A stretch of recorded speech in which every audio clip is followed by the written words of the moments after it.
Thank you to all of you. And Siobhan, thank you very much for inviting me to be here today to talk about Labour's plans for our economy. A plan that can be summed up in just one word: growth. I'm serious. That's it. Now, in the job that I'm doing, you get to see a lot of the country. You're on the road every week. So I know we have enormous problems in our economy and our communities. But honestly, it's obvious to me that the root cause of so many of our challenges is a lack of economic growth. Now, I know what a lot of people in Westminster say about growth.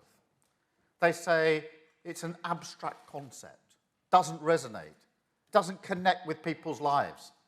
I don't accept that. Growth is higher wages. Growth is stronger communities. Growth is thriving businesses. It's more vibrant high streets, less poverty, more opportunity, warmer homes, healthier food, better jobs. It's public services that are well funded.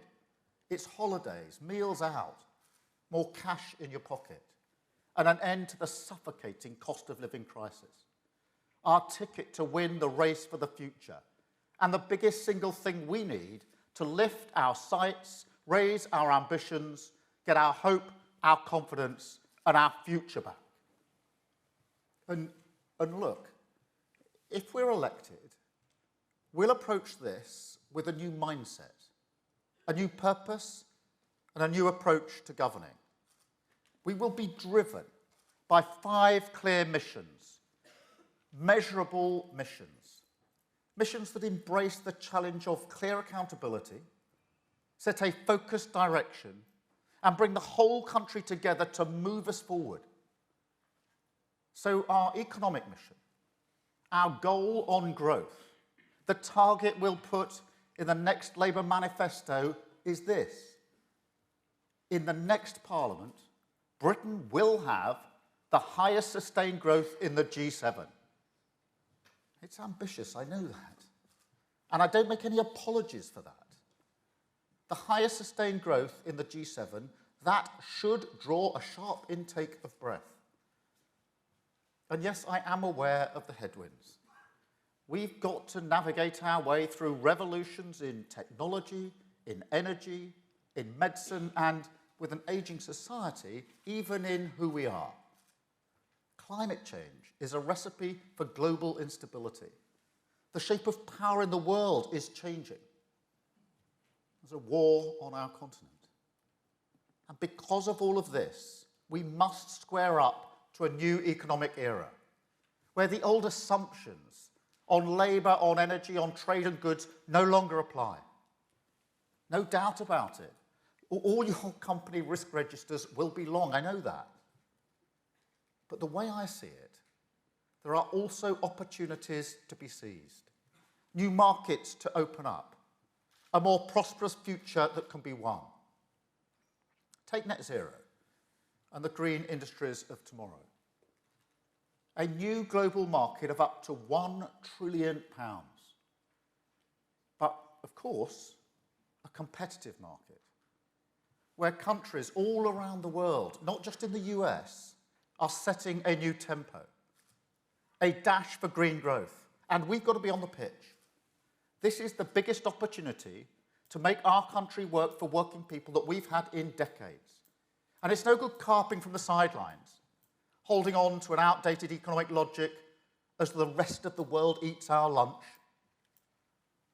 Some nation is going to design medicines personalised to match our unique DNA. Why not this one? Some nation will create the first generation of quantum computers. Why not us? Some nation will lead the world in offshore wind. Why not Britain? I'll tell you one reason why not. Our planning system. I've met people running the national grid recently. You know what they said to me? They said, if we want to get anywhere near our goals on net zero, we need to build more infrastructure in the next 7 years than we have in the last 30. Let that sink in. And yet, What's the average time it takes to build an offshore wind farm? 13 years. An entire Tory government. And now, house building crashing to a record low. Onshore wind, just 2 turbines built last year. Critical infrastructure, like HS2, built more slowly and expensively because of the red tape. And the net result, an economy stuck in second gear. A doom loop of low growth, low productivity, and high taxes. A generation and its hopes, an entire future blocked. By those who more often than not enjoy the secure homes and jobs that they're denying to others. The evidence couldn't be clearer. There are 38 countries in the OECD, and we are the second worst when it comes to the effectiveness of our planning system. And just think, some people call our problems the productivity puzzle. We know the problems. We've just got to show a bit more bottle to fix them. I mean, I listened to the Prime Minister at the dispatch box recently, burying his head in the sand on this issue, playing to the Tory gallery. That's not serious. You can't be serious about raising productivity, about improving the supply side capacity of our economy, about arresting our economic decline, without a plan for wind farms, the laboratories, the warehouses, and the homes this country so desperately needs. That doesn't work for Britain. It doesn't work for business. It doesn't work for growth. And I won't accept it. Because there's nothing that reeks more of decline than the idea that this country no longer knows how to build things. So mark my words, we will take on planning reform. We will bring back local housing targets. We'll streamline the process for national infrastructure projects and commercial development. And we'll remove the veto used by big landowners to stop shovels hitting the ground. Tough choices, but the right choices. Choices we make with our eyes wide open. We choose the builders, not the blockers. The future, not the past. Renewal, not decline. We choose growth. And there's a bigger lesson here. In this new, more volatile economic era, businesses need a government that gets involved. There's no future in a stand-aside state. That won't deliver the stability and the certainty, won't manage the tide of change that's coming. It's simple, really. Every business in this room has a strategy for growth. A nation needs one too. And that's not a return to the mistakes of the past. We've got to get over that hangover.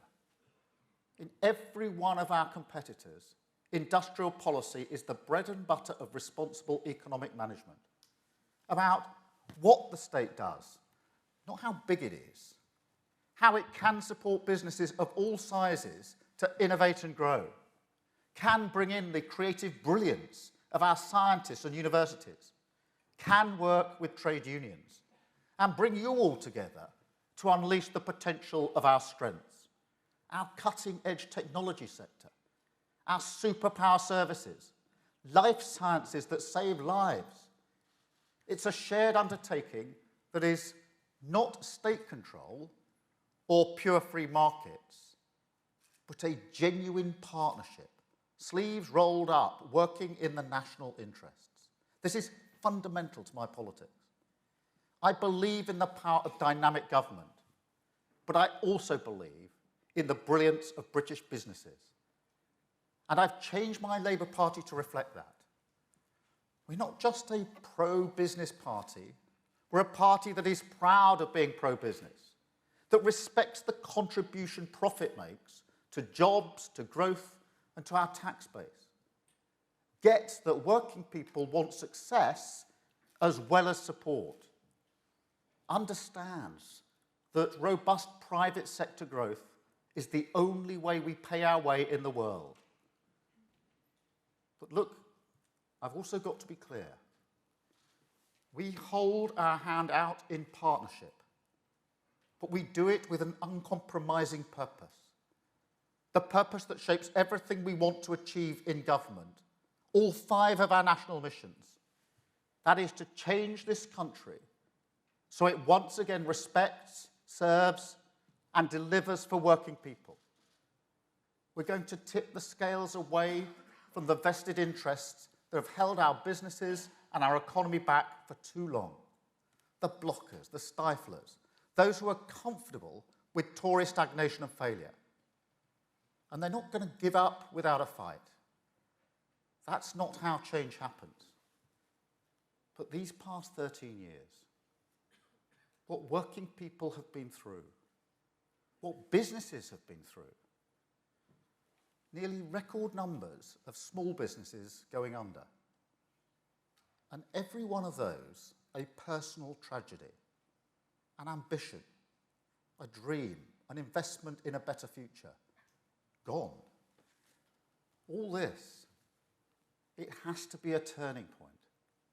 Britain needs a new business model. And changing a business model is hard, you know that.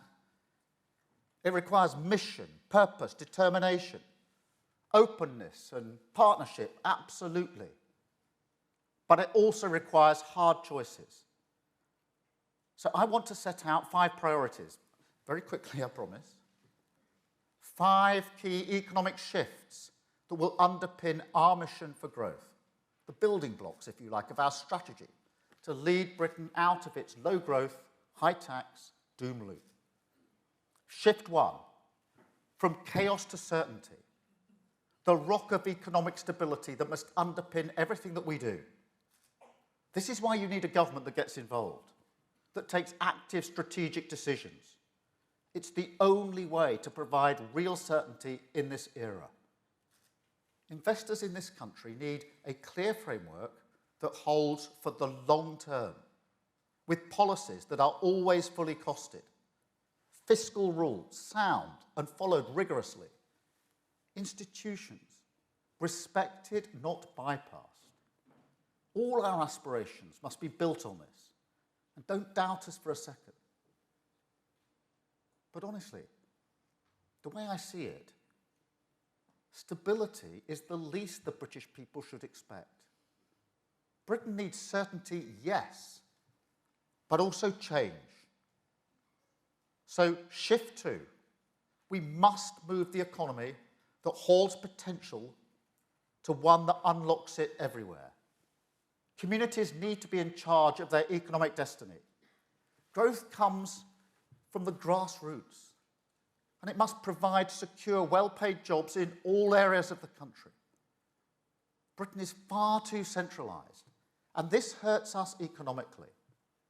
A politics that hoards power goes hand in hand with an economy that hoards potential. I'm utterly convinced by this. So we will give the communities and nations of this country the right powers to drive private sector growth and to get their high streets growing again. New powers for councils to take over empty retail units. And yes, we will level the playing field with online warehouses. We will scrap and replace business rates. Shift 3. Britain must go from lagging to leading, must get on the pitch in science, technology, green growth, and the opportunities of tomorrow. That's why we need a reformed planning system, need a modern industrial strategy, need a more powerful British business bank that will help scale businesses new and old, and why we need a government that won't sit on the sidelines, that will invest for, train people for, crowd in finance for, scale up supply chains for, reform procurement for, has a plan for the green jobs and cheaper energy of the future. That will use every tool at our disposal to make sure Britain becomes a superpower in green growth. Shift 4. We've got to stop creating insecure work and thinking, job done. Nobody here would be happy with a job that didn't provide security or respect. So neither should we be happy with an economic model that demands this from working people. And that isn't fair to businesses doing the right thing. This is absolutely critical for us. We don't see a labour market that locks in low pay and productivity as beyond reform. We see it as an opportunity to finally make work pay for millions. That's why we'll offer more flexible skills funding, a reformed apprenticeship levy, a modernised childcare system, and a new deal on employment rights that we know the Tories will attack in the usual way. There isn't a single advance for workers in this country that they haven't resisted. But we are here to restore the Labour Party to its purpose of serving working people. And we think categorically that this will be good for growth. Shift 5. Our economy must become more resilient to global shocks, and we must be more open to global trade. This cannot be a choice. That might work in a seminar room or the political arena, but it doesn't work for businesses trying to export. So we've got to use the levers, like procurement creatively, nurture more resilient supply chains, and fix the Brexit deal. We've got to project a more open stance to the world. Believe me, I know how important this is. Global standing has to be earned, not taken for granted. Nobody owes us a future. When the big questions are asked around the conference tables all around the world, where do we put our money? Where do our jobs go? Where does our investment in a better future go? We have to make sure the answer to that comes back to a resounding, why not Britain? That's what our mission is about. That's why we need more growth. And I want everyone here to know we are ready to take on that challenge and we will deliver. I know because I see more and more people lining up shoulder to shoulder with Labour. Businesses crying out for a government that backs them to grow. Working people desperate for an economy that puts their interests first. Everyone from scientists to pipe fitters, data engineers to plumbers. A union of the willing, impatient to build a better Britain. That's the businesses, the builders, the British public. Together, no less than the backbone of our economy, the backbone of our country, in partnership. The backbone of our country, united in their hope for a better future. With that backbone supporting us, we can unlock Britain's untapped opportunities. We can renew our country, can go for growth, and build a better Britain. Thank you very much. Thank you.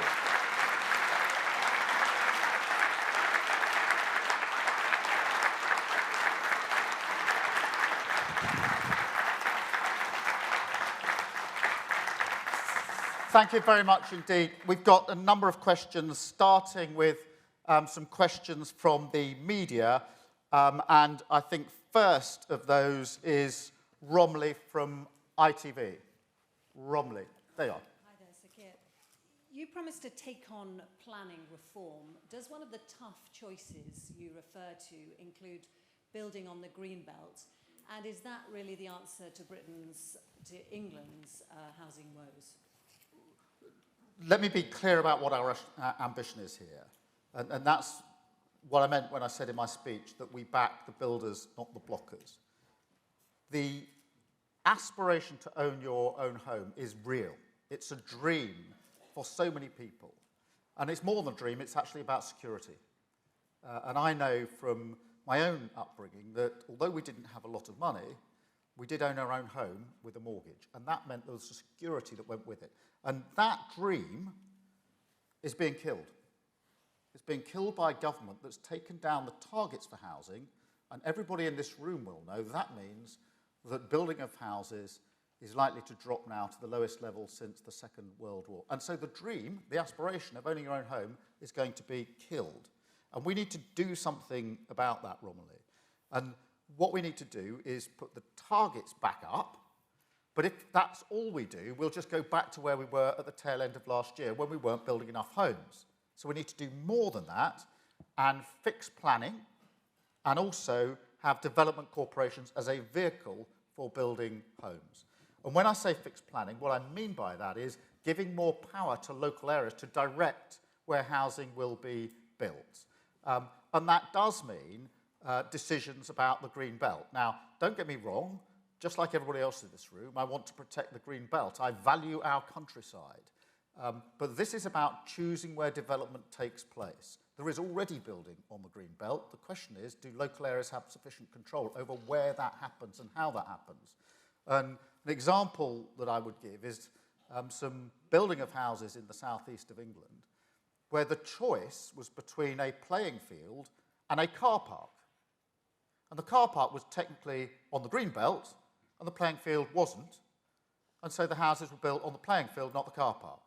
We've got to take better decisions than that. So we want to give power to local areas to have much more control over where they build and with development corporations to put those houses up. And that is tough choices, and it's tough choices about the green belt. Of course we want protection of the green belt, but we also want to recognise there is building on the green belt, but it needs to be on the right bit of it, in the car park, not the playing field. That is the sort of tough decision that this government has backed away from, and the net result is we won't have the houses built that will help people in their dream to own their own home. Thank you, Romilly. I think we're going to go to Kieran at The Guardian next. Thank you very much, Kieran. Stacey from The Guardian. Just to follow up on Romilly's question, you talk about giving more powers to local councils. Are you also willing to override local councils who don't do enough to build, who perhaps block developments that you think could help ease the housing crisis? And the second one on housing, if I may, you talk about reform to the leaseholder system. You talk about ending leaseholding on new developments, but you haven't gone further and said that you want to end leasehold on existing buildings and allow existing leaseholders a way out of their current contracts. Would you go further and say that as well? On the question of local authorities, we want to put the targets up, we want them to be real, and we want them to be achieved.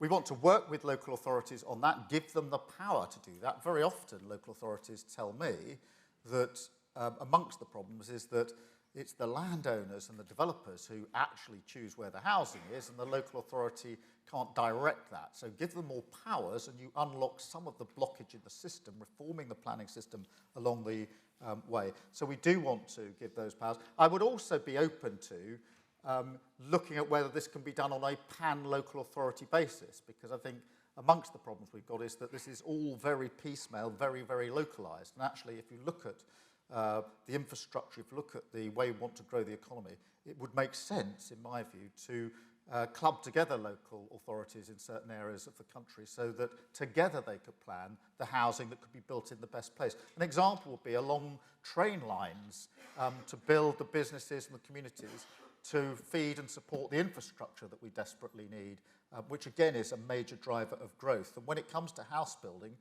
I've spoken about the aspiration of people to have their own home, which is very, very real, but also house building is a route to economic growth, both the building and the other aspects that it can, of growth that it can unlock along the way.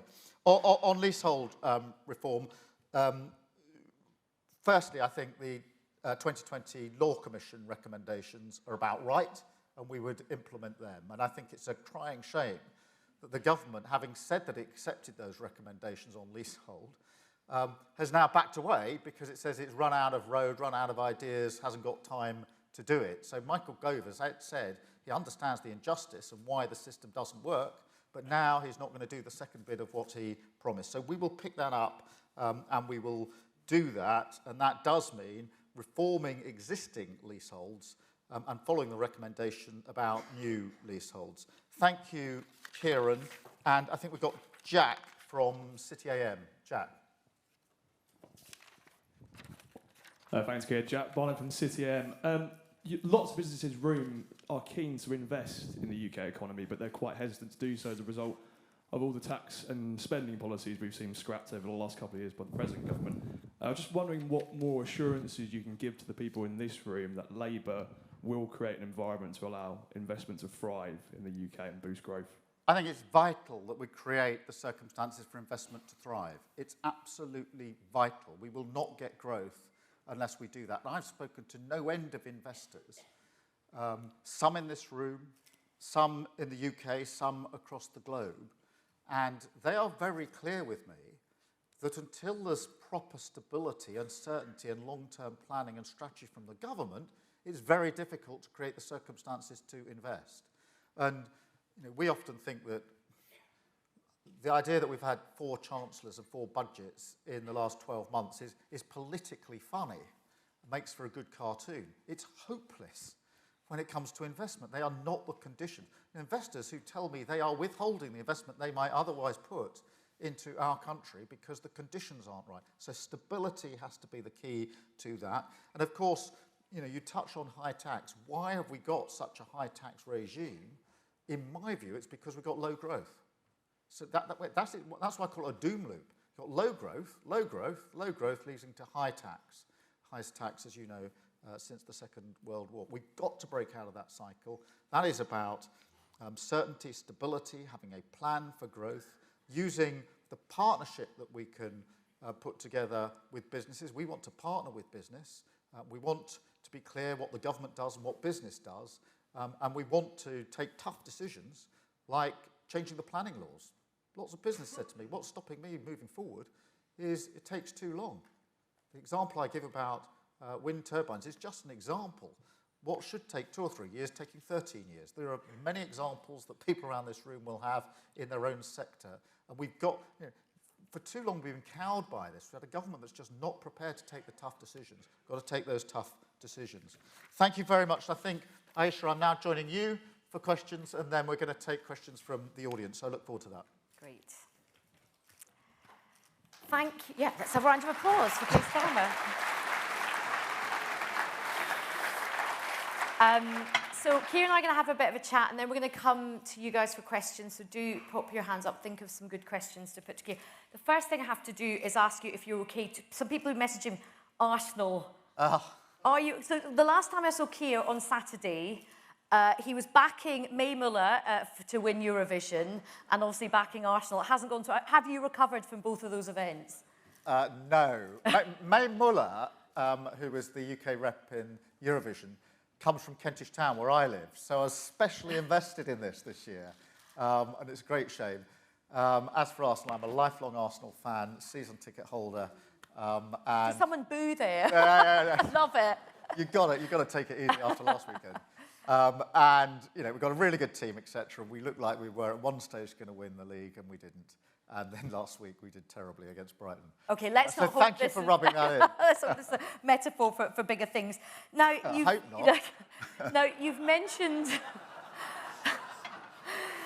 Now, you've mentioned growth a lot in your speech. We had the Chancellor, Jeremy Hunt, here this morning. He mentioned growth as well. Growth is the aspiration for all politicians of all political hues. But how do you actually go about doing it? Particularly, we heard from Andrew Bailey, who said, look, some things are getting better, but the situation is still pretty difficult. Inflation is sticky. How do you get growth going? Well, look, the fact that it's the aspiration of both the government and the opposition shouldn't come as a surprise, because I don't think that without growth we can do any of the other things that we need to do. And I'm very conscious of the fact that if we're privileged enough to come into power, we're likely to inherit a very broken country with an economy that isn't working well, public services that aren't working well, and many of our communities feeling that they're not really any better off than they were 13 years ago when this government started. So growth is the thing we have to go for, and that's why I've said it's the central core mission of an incoming Labour government. The fact that both the government and the opposition want it shouldn't mask the fact that there are very different approaches to growth. So we need stability, we need long-term planning, we need a government that rolls up its sleeves and partners with businesses. If you look at so many aspects, if there'd been an industrial strategy, a long-term commitment that was kept to, many of the things that should have been done in the last 13 years would have been done. Many businesses and investors saying, I can't invest if I don't know for sure that the government is here for the long term and going to stick with it. One of the main reasons that I've said an incoming Labour government, if we're able to come into government, will be mission-driven, purpose-driven, is to give that sense of whatever else happens, these are the things we want to achieve over a 5 or 10 year period, because I think for businesses it's so important that, you know, we're in it for the long term. We're going to stick with this. We're not going to say one, you know, you can't, I've been, what is it, 24 tax increases under the last government. You can't chop and change the whole time. You can't sort of have insulation of homes and then suddenly not insulation of homes. You can't have wind farms, then not wind farms. And there are so many examples in every sector. You've got to have a clear plan and strategy. And you've got to have the guts to take difficult decisions. I mean, Rishi Sunak took those targets down on housing because his backbenchers and members didn't like it. It wasn't a plan for growth. It was a concession to his own party. So you've got to be tough on this. And by the way, I know changing planning rules is going to be tough. I mean, all sorts of rows we're going to have. Some of them have already kicked off today. But you know and I know that if you don't do it, we're not going to get the growth that we need. And so plan, certainty, vision, shared partnership, and tough decision-making is the approach that we would bring to it. And a big part of your message here today, and you've been out doing many media rounds this morning, is about house building. Is part of your aspiration for the cost of houses to come down as well? I think relative to income, I'd like to see them come down. But the sheer number has to go up. I mean, you will have all seen the statistics about how old people, on average, now need to be before they're able to own their own home. It's shocking. It's shocking because the basic core security of having your own home matters hugely, particularly to working people. It matters massively to working people. But also because absent the right number of homes being built, so many people are driven into rented accommodation and rented accommodation through the roof. Now, Michael Gove said something about rented accommodation today. I actually agree with him, by the way. I think that's a step in the right direction. I think he probably should have got on with it 4 years ago when he first mentioned it. But it is the right thing to do on security for renters, but it's not going to bring the price down because the price is driven by the fact that we haven't got enough houses and therefore too many people are chasing the rented accommodation that we've got. So, you know, those are some of the things that we have to do when it comes to housing, both building and in the rented sector. Now, a big theme of the discussions we've been having today with, you know, the breakout sessions and with some of the guests we've had here on the stage has been this very tight labour market and the fact that there are still huge numbers of gaps in the labour market that many people in this room are really, really struggling to fill. Andrew Bailey spoke about it. What's your kind of offer to people in this room, particularly when we have immigration boiling as quite a heated political row in the background as well? Yeah, well, look, the first thing is we shouldn't do anything that makes your job more difficult than it already is. And therefore, we have to have a short-term fix in relation to the gaps that we've got in our labour market. We need to understand why we've got those gaps, because leaving the EU meant that we were likely to get some of these gaps. We knew that, and it didn't matter which way you voted, we should have planned for it. We had a crisis, what was it, 18 months ago, about lorry drivers. It was obvious there was going to be change in the market on lorry drivers, but we just sat it out and let it happen before we then responded. So there's got to be strategic planning. I also think we've got to get to grips with the skills deficit here. I don't know how many businesses who say to me, I can't get the skills I need anywhere near me, and therefore I have to recruit from abroad. We've got to stop, we've got to fix this. I think the apprenticeship levy needs to change. I think we need a skills council. I think we need to work with businesses about the skills that we need. I would actually devolve some of the skills training and budgets as well, by the way, so that it's closer to the particular skills that are needed in different areas of the country, because it's not the same skills everywhere across the country. But we've got to fix some of that. And you know, in that way, actually, I would then expect immigration to come down. But what I don't think we should do is pull the shutter down now and say to businesses, I'm sorry, there's gaps in the labour market, that's your bad luck. You know, you'll just have to suck it up after everything business have gone through, COVID, the stresses and strains of the conflict in Ukraine, and you know, the Achilles heel, the the elephant in the room, 13 years of low growth. 13 years of low growth. We've got to turn that around. Now, you've mentioned leaving the EU, and another sort of theme of the day, whatever the rights and wrongs of it, it has made life tougher for a lot of businesses of all sizes. Now, your position is that you don't want to rejoin the EU, but you want to sort of improve relations. But how can you really help businesses in this room if you aren't going to rejoin the single market or the customs union? And the EU's not going to let us have partial access to the single market. That's not how it works. So what can you say to the people in this room about making things better vis-a-vis Brexit? Well, I've been clear that there's no case for going back in, and after the uncertainty from 2016 onwards, there aren't many advocates for saying, can we have another 5 or 8 years of chaos? But I do think we need a closer trading relationship. And today, obviously, we've all seen the emerging news in relation to car manufacturing. That's a classic example. The model of manufacturing in this country, as many people in this room will know, is the model where things are assembled at speed with the component parts coming at the right time to be assembled. This is classic of the car industry and a success of the car industry. And by making the route for the part more difficult, that has impeded businesses. And we need to clear that out, reduce those barriers. And we can do that without being in the single market or the customs union. That feels like a hark back to a discussion we've been having 2 or 3 years ago, a closer trading relationship. One of the most important ingredients is trust and good faith around the table.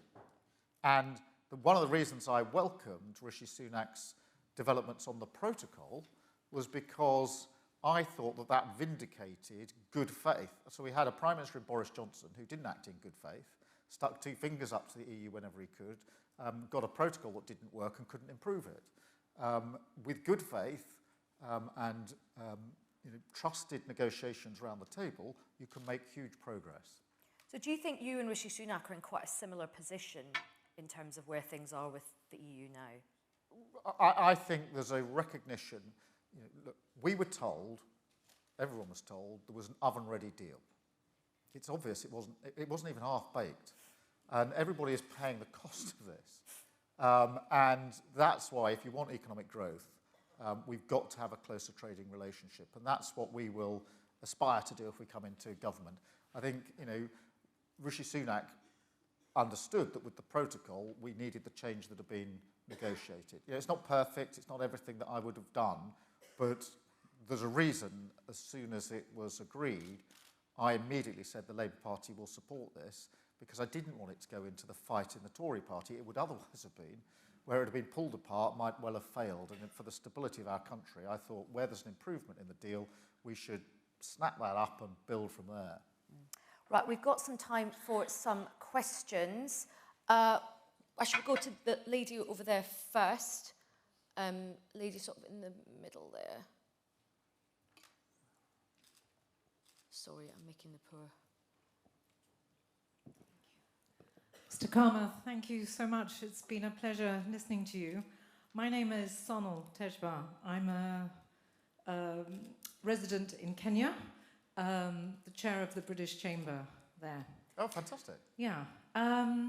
It's been really interesting hearing about all the things you have planned for what are serious issues in this country. But given the close relationship that Kenya has with the UK, not least because half the tea drunk here is from Kenya, I believe. I'm curious to know what your foreign policy would be towards countries like Kenya and Africa generally. Firstly, I know Kenya well. Great. So I worked in Kenya on a number of cases because we've got a shared history for obvious historical reasons, and therefore one of the changes that we brought through colonisation, for better or for worse, was the imposition of our law on Kenya. And therefore I was involved in criminal justice reform in Kenya because the legal basis is so similar to the legal basis here. So I know Kenya, and obviously we want the best relations that we can. I think it's important to recognise that standing on the international stage is important, and it's been damaged. Earlier this year, Rachel Reeves and I went to Davos. And my takeaway from that was many businesses in Davos lamenting the fact that the UK has slipped off the international stage. They were having fierce discussions about the Inflation Reduction Act in America, the European response, and the UK wasn't there. And we were there as a statement of intent. We would take that to other places of being a global leader, not sitting it out. I am concerned that in our discussions on international relations, we're not saying enough about Africa as a country. And you can see how that plays out in some of the issues, including support for Ukraine and the division you've got within the UN on that. We've got to restore that, I think. And I want, when I represented the UK, when I was Director of Public Prosecutions 10, 13, 15 years ago, around any table globally, people would usually ask the Brits first or second what they thought about a problem or a fix, what needed to happen. And now I feel people are putting their arm around us saying what's happened. I don't like that. And I don't think it matters which political party you support. Nobody should want that in relation to their country. So I think we've got to do a lot of work to restore our reputation on the global stage and then to use it to influence what happens not only globally but back here as part of our growth plan. Thank you. And just gentleman at the front here, we've got a microphone. Just the gentleman there in the pink shirt, yeah.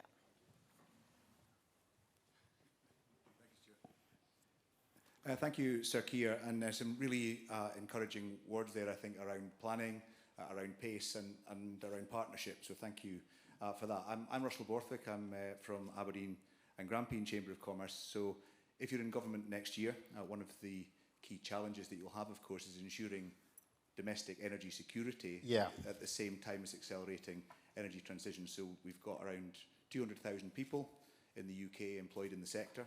25% of those are in our constituency, effectively the northeast of Scotland, and there's already really clear evidence emerging that current policies are putting tens of thousands of those jobs at risk and actually cancelling or diverting billions of pounds of renewable energy investment either away from the UK or out altogether. So as you committed to my colleagues a couple of months back in Glasgow, would you agree to come to Aberdeen to hear from industry leaders on the ground about the risks, but more importantly, around the opportunities if we get policy right?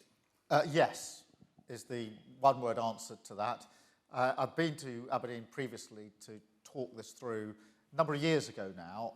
Very happy to come back. I absolutely agree with your underpinning concern, which is that as we transition, it's got to be a fair and just transition that takes communities with them. And there are many people in well-paid, secure jobs in oil and gas, anxious about what happens if we transition.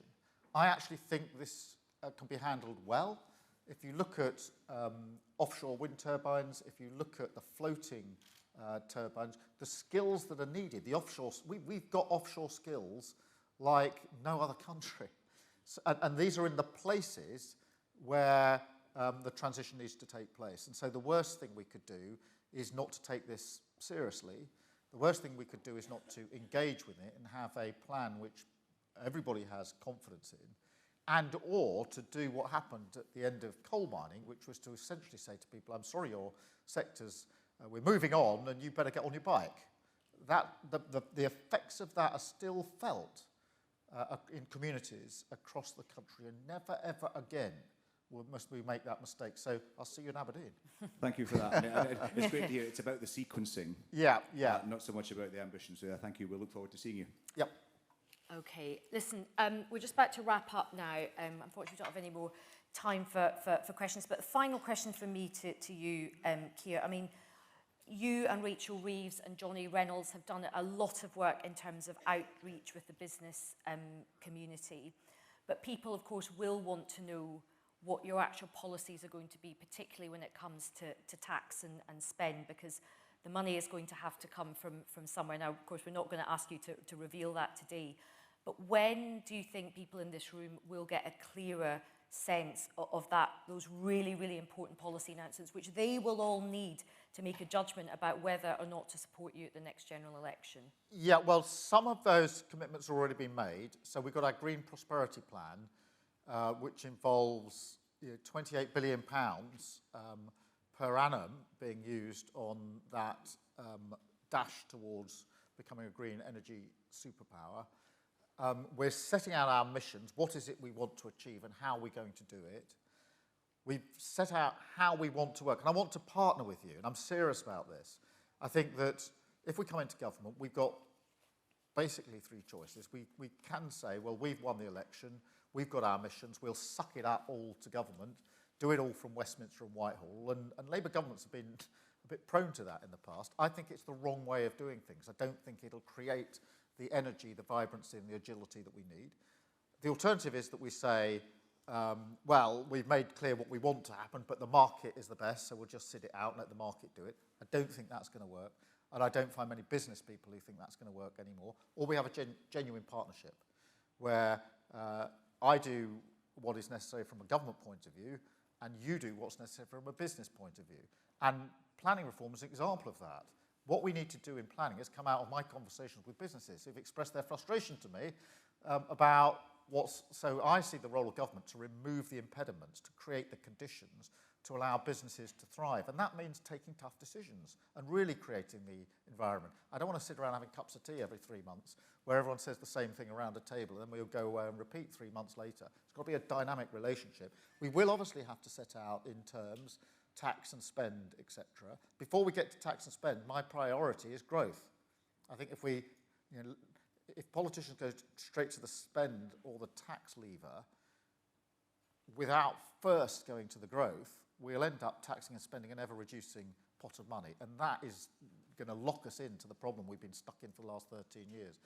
But what I can say is by the time we get to the election, when we lay out our plans, it will be fully costed and fully challengeable. What I want to happen before we get there is for our conversations with people in this room, with all of you, it's an open invitation, to ensure that as we arrive at our final proposition of the country, it feels right to you, that you think we've listened to you and your fingerprints are on it. Because given the state of the economy, we're going to have to go at triple speed to turn this around. And that will only happen if you have confidence in what we're putting forward. And I think you'll have confidence in what we're putting forward if you've been involved in the conversations with us to actually sculpt it, mould it, and put your fingerprints on it in the first place. Well, ladies and gentlemen, a big, bold offer there from the leader of His Majesty's opposition. You've been really generous with your time today, Keir. Thank you so much for joining us. Big, warm round of applause for Sir Keir. Thank you for having me.